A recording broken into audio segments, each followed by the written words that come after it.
শুক্রবার রাতে কমলপুরের হাড়রখোলা পেট্রোল পাম্পের গেটের সামনে এক সড়ক দুর্ঘটনায় আহত হলেন দুই বাইক আরোহী।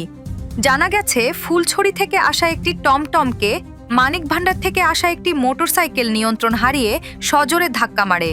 এতে আহত হন মোটরসাইকেলে থাকা স্বামী স্ত্রী, হাড়রখোলা এলাকার বাসিন্দা ২৫ বছর বয়সী সাগর ঘোষ এবং ২৩ বছর বয়সী দীপিকা চক্রবর্তী। খবর পেয়ে দ্রুত ঘটনাস্থলে পৌঁছায় দমকল বাহিনী।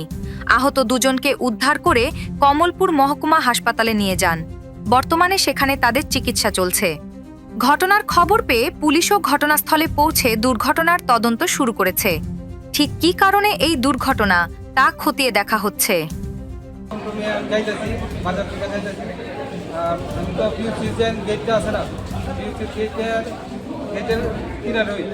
তারা ওই মানিকবন্ধার দিকে আইসে সেটা আমার বাম থেকে একটা অ্যাক্সিডেন্ট করে পাইছি আমরা ওই আলাকড়া বিউসি নিয়ার বিউসির লোকে একটা ছোট্ট তারা যাত্রী মনে ওই টোটো চালিয়ে মানে তারা হাঁটার মধ্যে আছে তাহলে আমরাও তো স্পটে গিয়ে দেখছি না, আমরা শুধু পেশেন্টারে পাইছি, পেশেন্টারে রিস্কে উঠে বিএমএস হসপিটালে